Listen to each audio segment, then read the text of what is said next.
इब्रानियों के नाम संत पौलुस का पत्र अध्याय 4 पद संख्या 12 से 16 तक। क्योंकि ईश्वर का वचन जीवंत, सशक्त और किसी भी दुधारी तलवार से तेज है।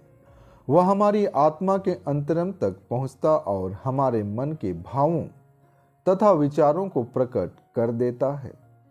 ईश्वर से कुछ भी छिपा नहीं है। उसकी आंखों के सामने सब कुछ निरावरण और खुला है। हमें उसे लेखा देना पड़ेगा। हमारे अपने एक महान प्रधान याजक हैं, अर्थात ईश्वर के पुत्र ईसा, जो आकाश पार कर चुके हैं। इसलिए हम अपने विश्वास में सुदृढ़ रहें।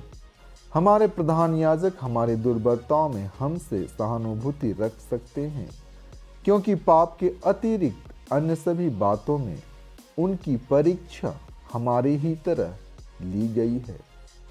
इसलिए हम भरोसे के साथ अनुग्रह के सिंहासन के पास जाएं, जिससे हमें दया मिले और हम वह कृपा प्राप्त करें जो हमारी आवश्यकताओं में हमारी सहायता करेगी। संत मार्कुस आज का पवित्र सुसमाचार अध्याय 2 पद संख्या 13 से 17 तक। ईसा फिर निकलकर समुद्र के तट गए। सब लोग उनके पास आ गए और ईसा ने उन्हें शिक्षा दी।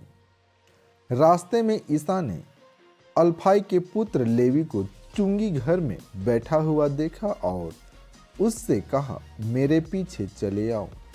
और वह उठकर उनके पीछे हो लिया। एक दिन ईसा अपने शिष्यों के साथ लेवी के घर भोजन पर बैठे। बहुत से नाकेदार और पापी उनके साथ भोजन कर रहे थे, क्योंकि वे बड़ी संख्या में ईसा के अनुयायी बन गए थे।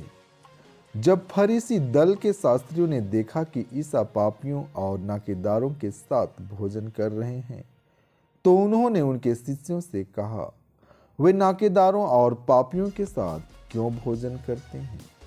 ईसा ने यह सुनकर उनसे कहा, निरोगियों को नहीं, रोगियों को वैद्य की जरूरत होती है। मैं धर्मियों को नहीं, पापियों को बुलाने आया हूँ। इन सुंदर वचनों के द्वारा आपको आशीष मिले।